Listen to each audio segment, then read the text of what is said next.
99 FM, Females Radio. Turn it on again. Love life, love music. Sing it loud. Wear your favorite feeling in the crowd. 99,9 FM Females Radio, Love Life, Love Music, teman terbaik kamu setiap waktu. Di frekuensi yang selalu setia nemenin setiap langkah kecil kamu, dari tawa, lelah, sampai mimpi-mimpi besar yang lagi kamu kejar, disinilah suara, cerita, dan rasa ketemu jadi satu.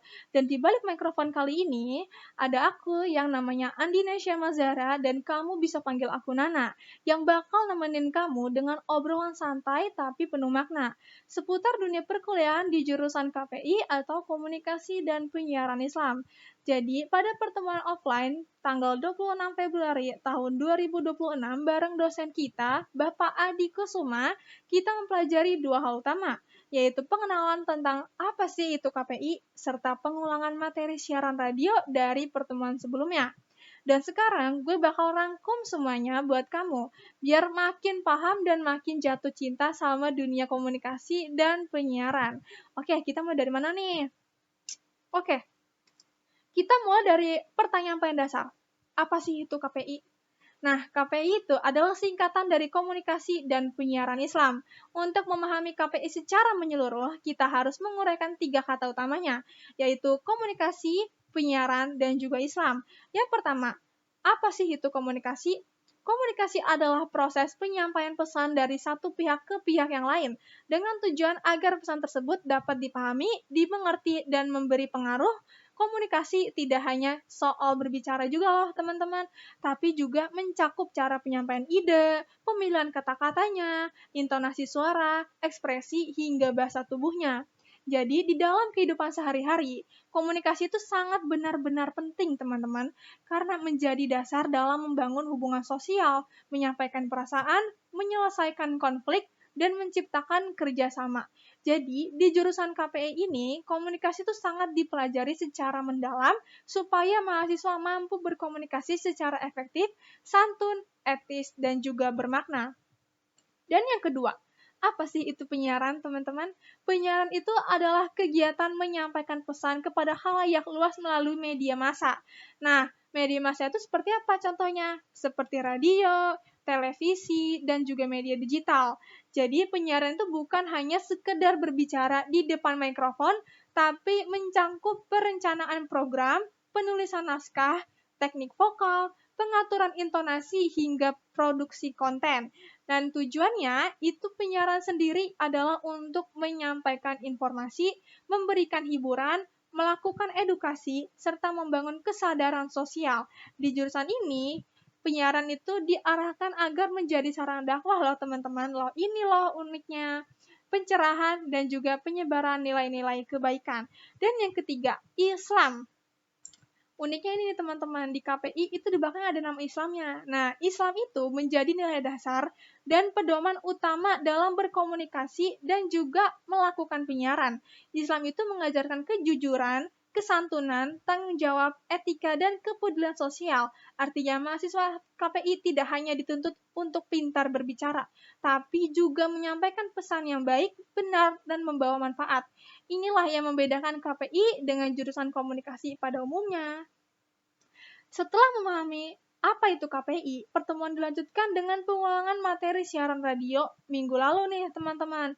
Jadi, radio itu secara teknis adalah teknologi komunikasi yang menggunakan sinyal melalui proses modulasi dan radiasi elektromagnetik, atau yang kita kenal sebagai gelombang elektromagnetik. Penyampaian suara dilakukan melalui frekuensi tertentu sehingga dapat diterima oleh banyak orang dalam waktu yang bersamaan. Jadi awal mula radio berasal dari alat komunikasi sederhana bernama handy talkie atau HT. Teman-teman pasti tahu HT ini. Sampai sekarang juga masih digunakan loh HT ini. Yang kemudian berkembang menjadi media komunikasi massa modern seperti sekarang. Sementara itu, siaran merupakan pesan atau rangkaian pesan dalam bentuk suara, gambar, atau gabungan keduanya yang dapat diterima oleh masyarakat melalui perangkat penerima siaran. Sedangkan penyiaran radio adalah kegiatan pemancar luasan siaran melalui sarana pemancar dan transmisi menggunakan spektrum frekuensi radio, sehingga dapat diterima oleh masyarakat secara serentak. agar penyiaran radio dapat berjalan dengan baik. Terdapat 5 syarat utama nih teman-teman. Kira-kira teman-teman tahu nggak? Nah, kalau belum tahu, sini aku kasih tahu. Jadi, ketersediaan spektrum frekuensi radio, sarana pemancar, adanya program atau acara, perangkat penerima, serta harus dapat diterima secara serentak. Jadi, di dalam dunia penyiaran, radio itu termasuk ke dalam komunikasi massa yang memiliki karakteristik seperti komunikator bersifat lembaga, pesan bersifat umum, penerimaan serentak, audiens heterogen, dan komunikasi satu arah. Sedangkan karakteristik media massa radio meliputi publisitas, universalitas, periodisitas, kontinuitas, dan aktualitas. Hal inilah yang membuat radio itu tetap relevan, cepat, dan dekat dengan masyarakat.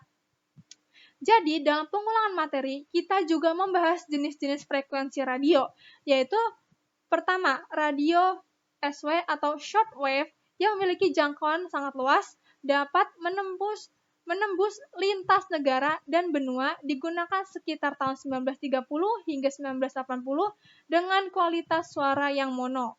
Yang kedua ada EM atau amplitude modulation yang menggunakan frekuensi kilohertz. Memiliki jangkauan luas, tetapi kualitas suaranya masih mono dan cenderung agak berisik teman-teman.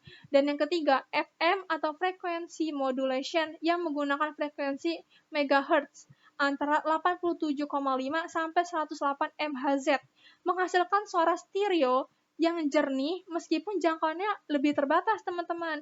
FM itu merupakan jenis frekuensi yang paling banyak digunakan saat ini. Nah, kenapa sih FM itu digunakan paling banyak pada saat ini? Karena FM itu teman-teman, dia itu memiliki suara yang sangat jernih ketimbang IM. Walaupun IM jangkauannya lebih luas, tetapi suaranya tidak sejernih FM teman-teman.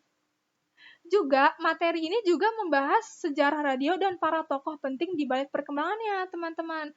Dimulai dari Heinrich Hertz yang membuktikan adanya gelombang elektromagnetik, kemudian ada Guglielmo Marconi, penemu radio komunikasi tanpa kabel, lalu ada Nikola Tesla yang mengembangkan sistem transmisi nirkabel, disusul oleh David Sarnoff, penggagas radio sebagai media hiburan massal. Ada pula Lee De Forest, pelopor radio siaran, Frank Conrad, penyiar musik pertama, dan Edwin Howard Armstrong, penemu radio FM. Berkat mereka, radio berkembang menjadi media informasi dan hiburan yang kita nikmati sampai hari ini. Hai teman-teman, nggak kerasa banget nih kita udah sampai di penghujung obrolan kita kali ini. Jadi, semoga rangkuman materi yang aku sampaikan itu bisa nambah wawasan kalian, memperkuat pemahaman, dan bikin kamu makin semangat menekuni dunia komunikasi dan penyiaran. Karena sejatinya, radio bukan cuma soal suara, tapi tentang rasa, cerita, dan kehadiran yang setia menemani. Gue Andina Syaimah Zahra atau biasa dipanggil Nana, pamit undur diri. Tetap di 99,9 FM Females Radio, Love Life, Love Music, teman terbaik kamu setiap waktu. Karena setiap cerita pasti selalu ada lagu yang menemani.